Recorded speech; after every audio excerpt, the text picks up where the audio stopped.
नमस्कार श्रोताओं, शाम के ठीक 7:20 हुए हैं और ये समय है आपके अपने कार्यक्रम स्पोर्ट्स स्कैन का, जिसमें होती है खेल खबरों के साथ खेल और खिलाड़ियों की बातें और तमाम खेल खबरों का विश्लेषण, और उन पर चर्चा करने के लिए हमारे साथ होते हैं sports experts.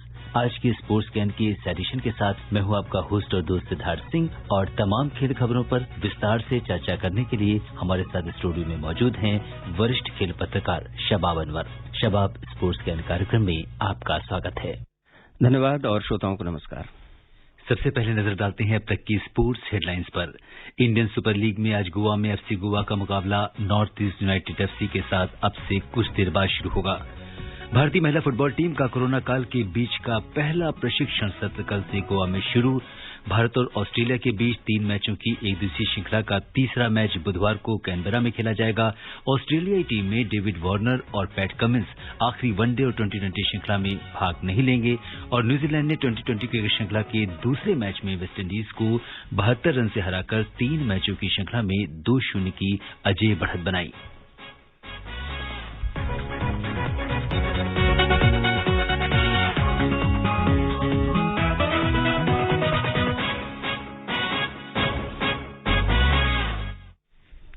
Indian super league ISL में आज गोवा में एफसी गोवा का मुकाबला नॉर्थ ईस्ट यूनाइटेड एफसी के साथ अब से कुछ देर बाद शुरू होगा। अंक तालिका में गोवा 10वें नंबर पर काबिज है और 2 मैचों में 1 हार और 1 ड्रॉ के साथ उसके 1 अंक हैं। आइए सुनते हैं आज के इस दिलचस्प मैच के ऊपर हमारी सहयोगी प्रियंका अरोड़ा की ये रिपोर्ट।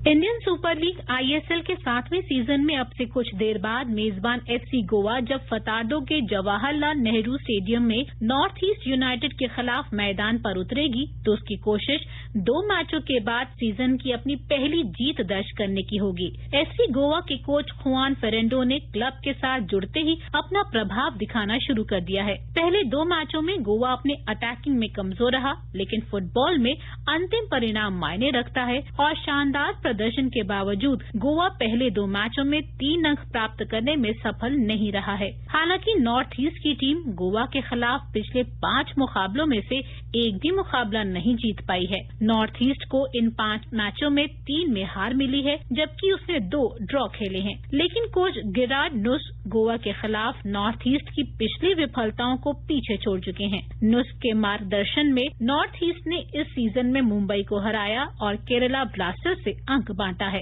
बेंजामिन लंबोट और डायलन फॉक्स डिफेंस में अब तक शानदार रहे हैं। देखना दिलचस्प होगा कि आज का दिन मेहमान के नाम रहता है या फिर मेजबान के। Priyanka Arora, sports scan. बिल्कुल, जैसा कि मेहमान और मेजबान की बात हो रही थी, गोवा जहां एक और अपना बेहतर प्रदर्शन कर मैच हर हाल में जीतना चाहेगी। हालांकि उसके सामने नॉर्थ ईस्ट यूनाइटेड एफसी की मजबूत टीम है और वो तालिका में दूसरे स्थान पर है। नॉर्थ ईस्ट ने 2 मैच खेले हैं, जिसमें एक में उसे जीत जबकि दूसरा मैच ड्रॉ रहा, और उसके 4 अंक हैं। जबकि शीर्ष पे तालिका में एटीके मोहन बागान है, 6 अंकों के साथ वो शीर्ष पर है और उसने अपने दोनों मैच जीते हैं।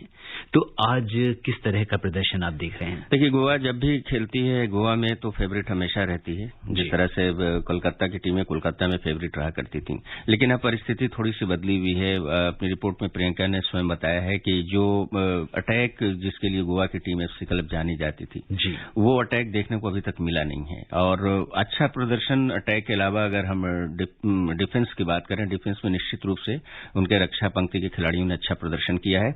लेकिन कहा यह जाता है कि अगर आप अटैक में चूक जाते हैं, यानी कि मूव बनाने में, और सबसे बड़ी बात यह है कि फुटबॉल हो या हॉकी हो, अगर अवसरवादिता नहीं है, एक शब्द एक बार आपने फुटबॉल कमेंट्री में भी सुना होगा, अगर आप में नहीं है, मौका मिलते ही साथ अगर जो अवसर मिला है उसको गोल में नहीं परिवर्तित किया, तो फिर ये परिस्थितियां खराब हो जाती हैं। पहला जो सबसे बड़ा लाभ किसी मेजबान टीम को मिलता है वो मैदान में उसके प्रदर्शन के अलावा दर्शकों का मिलता है। लेकिन बदली हुई परिस्थिति है, आप लोग सब लोग जानते हैं, तो इस तरह का बहुत ज्यादा लाभ नहीं है।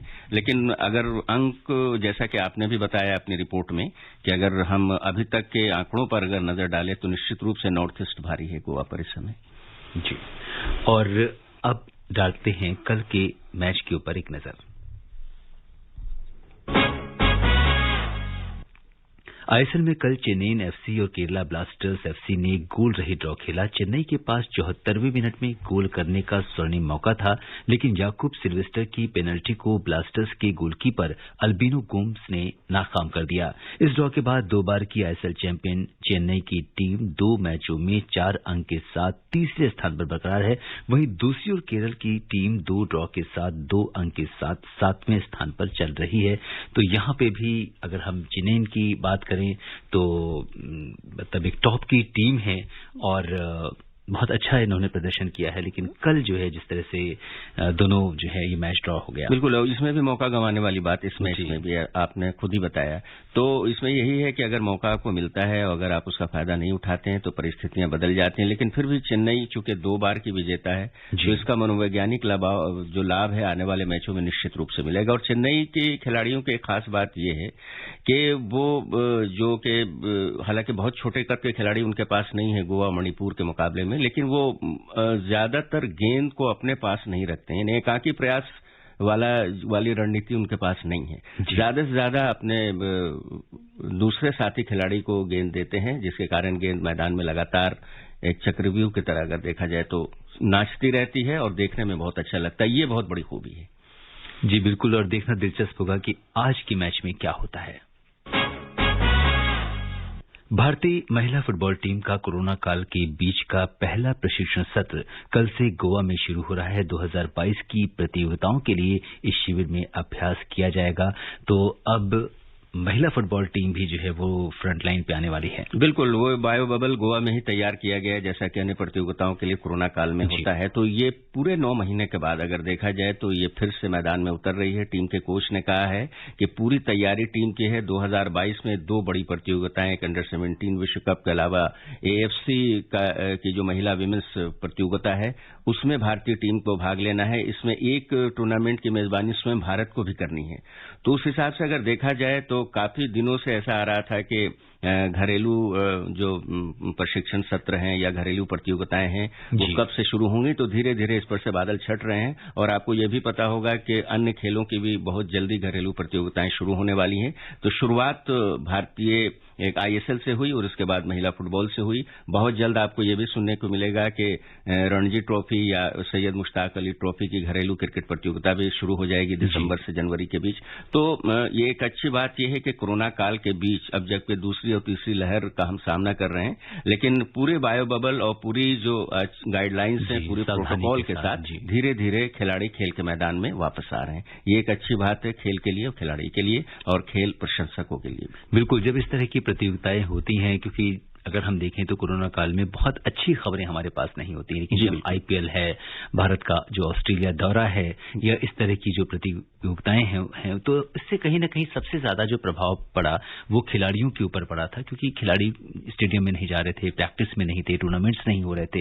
लेकिन धीरे धीरे जिंदगी दोबारा से पटरी पर आ रही है और उम्मीद करते हैं कि बहुत जल्द जो है दूसरी और जैसे कि हमारे खेल मंत्री ने भी घोषणा की है कि ओलंपिक की जो तैयारी कर रहे हैं टोक्यो ओलंपिक के हमारे खिलाड़ी, तो जैसे ही वैक्सीन आएगी कोविड की सबसे पहले उन्हें दी जाएगी प्राथमिकता के आधार पर।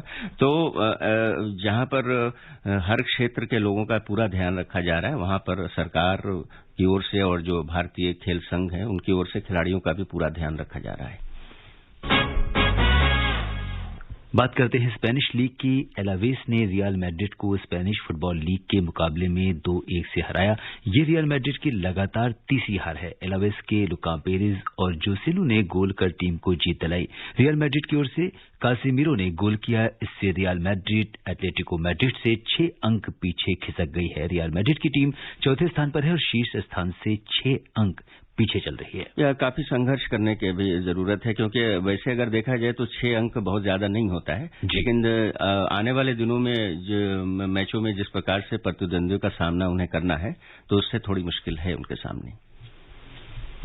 जी, और अब बात करते हैं क्रिकेट की। न्यूजीलैंड ने 2020 क्रिकेट श्रृंखला के दूसरे मैच में कल वेस्टइंडीज को 72 रन से हराकर 3 मैचों की श्रृंखला में 2-0 की अजेय बढ़त बना ली है। न्यूजीलैंड ने पहले बल्लेबाजी करते हुए 3 विकेट पर 238 रन बनाए। जवाब में वेस्टइंडीज की टीम 9 विकेट पर 166 रन ही बना सकी। इस मैच के हीरो रहे 23 वर्षीय बल्लेबाज क्लेन फिलिप ने, जिन्होंने शानदार बल्लेबाजी करते हुए 46 गेंदों में 108 रन की पारी खेली और करियर का पहला शतक लगाया। इसमें 10 चौके और 8 छक्के शामिल हैं। ये अंतर्राष्ट्रीय 2020 प्रारूप में न्यूजीलैंड की ओर से सबसे तेज शतक है। उन्हें मैन ऑफ द मैच भी चुना गया। तो इस तरह से कल का जो दिन था वो क्लीन फिलिप के नाम, और उस क्रिकेट में भी क्लीन फिलिप के नाम था निश्चित रूप से जी। और इसके साथ ही एक सीरीज हो रही है इंग्लैंड और दक्षिण अफ्रीका के बीच। इंग्लैंड की टीम ने कल खेले गए एक रोमांचक मुकाबले में दक्षिण अफ्रीका के खिलाफ 4 विकेट से जीत दर्ज की। इस जीत के साथ ही तीनों मैचों की सीरीज पर इंग्लैंड ने कब्जा जमा लिया है। पहले बल्लेबाजी करते हुए मेजबान टीम ने 6 विकेट पर 146 रन का स्कोर खड़ा किया था। जवाब में आखिरी ओवर में इंग्लैंड ने 6 विकेट गंवाकर जीत हासिल की।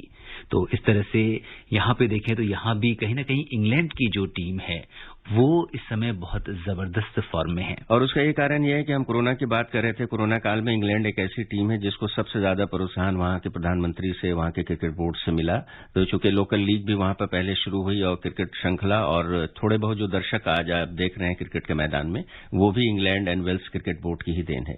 तो इंग्लैंड ने मैदान के बाहर और मैदान के अंदर दोनों कुल मिलाकर अच्छा प्रदर्शन अभी पिछले 9 महीनों में किया है। बिल्कुल। इंग्लैंड की जो दक्षिण अफ्रीका के खिलाफ T20 में ये लगातार 5वीं जीत है और जीत के साथ ही उसने सीरीज पर तो कब्जा जमा ही लिया है। पहले मैच में इंग्लैंड ने 5 विकेट से जीत हासिल की थी, जबकि दूसरा मुकाबला 4 विकेट से अपने नाम किया था। सीरीज का आखिरी मुकाबला अगर हम देखें तो 1 दिसंबर को केपटाउन में खेला जाना है। और अब बात करते हैं भारत और ऑस्ट्रेलिया के बीच 3 मैचों की एक दिवसीय श्रृंखला का तीसरा मैच बुधवार को कैनबरा में खेला जाएगा।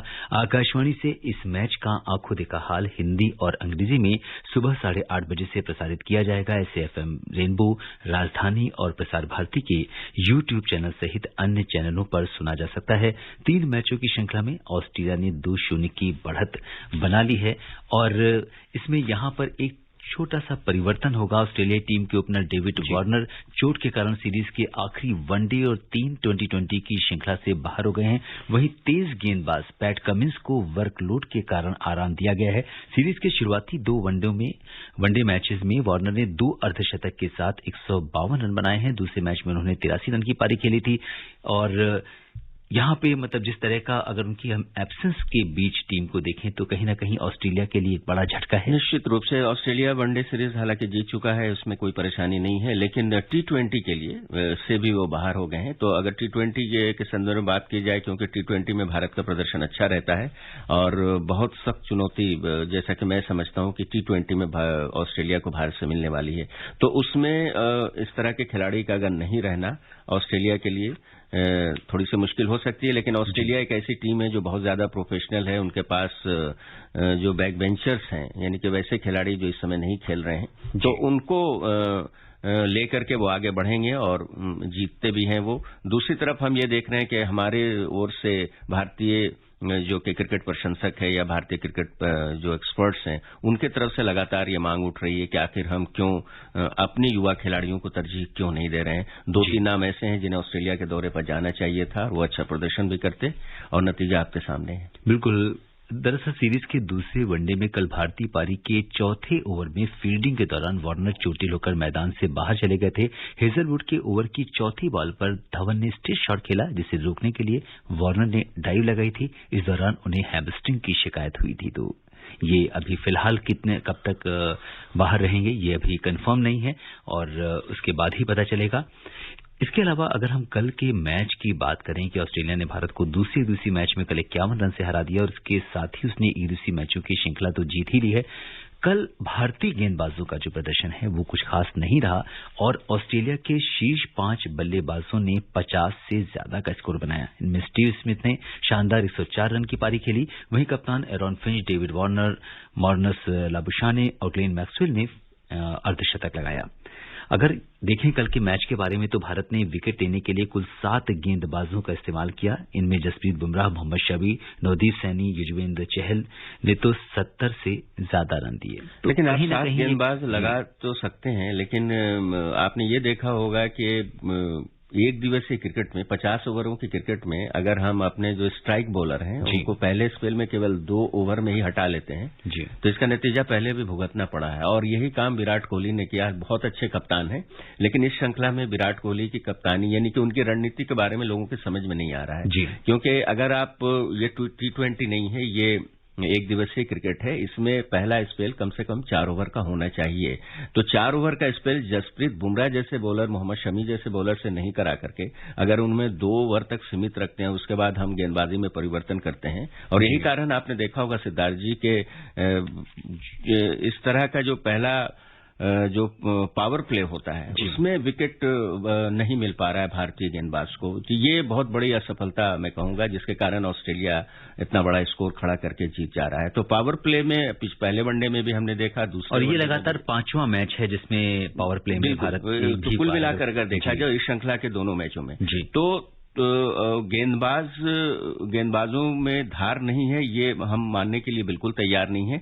आप अपने गेंदबाजों का किस तरह से उपयोग करते हैं ये बड़ा महत्वपूर्ण हो जाता है। कम से कम 50 ओवरों की क्रिकेट में पहले स्पेल में बहुत कम अगर गेंदबाजी कराई जाती है तो 4 ओवर की तो होनी चाहिए, जो कि इस श्रृंखला में पता नहीं क्यों देखने को नहीं मिल रही है। बिल्कुल, अगर हम रिकॉर्ड्स की बात करें तो इससे पहले जनवरी-फरवरी में न्यूजीलैंड टूर पर भी भारतीय गेंदबाज पावर प्ले में एक भी विकेट नहीं ले पाए थे। जी बिल्कुल। और इसीलिए शायद कहीं न कहीं ये जो विशाल स्कोर खड़ा हुआ उसने कहीं न कहीं एक दबाव बनाया टीम पर और हम उसको चेस नहीं कर पाए। हालांकि हमारे 2-3 बल्लेबाजों ने अच्छा प्रदर्शन किया, लेकिन कुल मिलाकर एक अच्छी शुरुआत जिस तरह की होनी चाहिए। शिखर धवन ऑस्ट्रेलिया के खिलाफ, ऑस्ट्रेलिया के विरुद्ध अच्छा प्रदर्शन करते हैं, वो निरंतरता भी बरकरार रही है, उन्होंने भी अपना खेल दिखाया है। लेकिन कुल मिलाकर गेंदबाजी में पैनापन नहीं है, जिसके कारण ये परेशानी है। बिल्कुल। और ऑस्ट्रेलिया के अगर हम बल्लेबाजों की बात करें कि जिस तरह से 5 बल्लेबाजों ने एक ही मैच में 50+ का स्कोर बनाया, क्योंकि ये भी अपने आप में एक रिकॉर्ड है कि आपके जो लगातार 5 बल्लेबाज, और ये 3 बार ऐसा हुआ है और 2 बार भारत के खिलाफ हुआ है, ऑस्ट्रेलिया ने ही बनाया है। तो ये एक बहुत बड़ी बात है। ये देख सकते हैं आप कि किस प्रकार से ऑस्ट्रेलिया के बल्लेबाज भारत के गेंदबाजों पर, विशेषकर अगर देखा जाए, ऐसा नहीं कि सिर्फ ऑस्ट्रेलिया में, इससे पहले जयपुर में भी यही हुआ था। तो चाहे अपने मैदान पर या भारत के मैदान पर इस तरह का प्रदर्शन पहले भी ऑस्ट्रेलिया के बल्लेबाज भारतीय गेंदबाजों के विरुद्ध कर चुके हैं। बिल्कुल। अगर भारत के पास अगर हम देखें तो वार्नर और फिंच के खिलाफ कोई प्लान मजबूत नहीं था। बिल्कुल सही। दोनों ने शुरुआती 10 ओवर्स में संभलकर टीम के स्कोर को आगे बढ़ाया। इसके बाद दोनों ने जिस तरह से आक्रामक शॉट्स खेलने शुरू किए, वार्नर ने 7 चौकों और 3 छक्कों की मदद से 83 और फिंच ने 69 बॉल पर 60 रन बनाए। तो कहीं न कहीं फिंच ने बाद में अगर हम देखें तो 115 रन की पारी भी इससे पहले खेली थी। तो कुछ न कुछ जो टीम के बीच में सामंजस्य रहा या गेंदबाजी वो बहुत हावी रही ऑस्ट्रेलिया की ओर से। बिल्कुल, ऑस्ट्रेलिया की ओर से गेंदबाजी भी हावी रही, बल्लेबाजी भी हावी रही। हालांकि हमने ग्राउंड में बड़ा अच्छा प्रदर्शन किया है, ग्राउंड फील्ड में भारत के क्षेत्र रक्षकों ने। कुल मिलाकर ये कहा जा सकता है कि थोड़ी सी किस खिलाड़ी को कहां पे, खास करके जो बार बार ये कहा जा रहा है और हम लोग को देखने को मिल रहा है, हम लोग थोड़ा सा आश्चर्यचकित भी हैं कि जिस तरह से स्पेल होना चाहिए बॉलर्स का, टाइट स्पेल बहुत ज्यादा हो रहा है, थोड़ी सी उसमें और बढ़ोतरी होनी चाहिए थी। ये काम कप्तान का होता है, टीम मैनेजमेंट का भी नहीं होता है, क्योंकि टीम चुन के जब 11 दे दी जाती है टीम मैनेजमेंट की तरफ से, जो 11 खिलाड़ी मैदान में है उनका मुखिया मैदान के अंदर कप्तान होता है। और यहाँ पे एक रिकॉर्ड भी है कि 978 वनडे मैचों के इतिहास में पहली बार हुआ है कि भारत के खिलाफ लगातार 3 बार वनडे में पहले विकेट के लिए शतकी साझेदारी हुई है। इन 2 वनडे मैचों से पहले माउंटगानुई में न्यूजीलैंड की मार्टिन गुप्टिल और हेनरी निकोलस की जोड़ी ने पहले विकेट के लिए 106 रन जोड़े थे। तो ये कहीं ना कहीं ये सारी चीजें हैं। उम्मीद करते हैं कि आने वाला जो मैच है हमारा, बुधवार को जो मैच हो रहा है, उसमें कहीं ना कहीं जो भारतीय खिलाड़ी हैं वो बेहतर प्रदर्शन करेंगे। और श्रोताओं, समय अनुमति नहीं दे रहा है कि हम कुछ और खेल खबरों पर चर्चा करें। शबाब, आप हमारे स्टूडियो में और तमाम खेल खबरों पर चर्चा करने और विशेषज्ञ राय साझा करने के लिए आपका बहुत बहुत धन्यवाद। आपका भी धन्यवाद। श्रोता, स्पोर्ट्स कैन में आज के लिए बस इतना ही। अगर आप इस कार्यक्रम को दोबारा सुनना चाहते हैं तो लॉग ऑन कर सकते हैं हमारी वेबसाइट newsonair.com पर। कल शाम 7:20 पर दोबारा मुलाकात के वायदे के साथ इजाजत दीजिए अपने होस्ट और दोस्त सिद्धार्थ सिंह को। तब तक के लिए नमस्कार।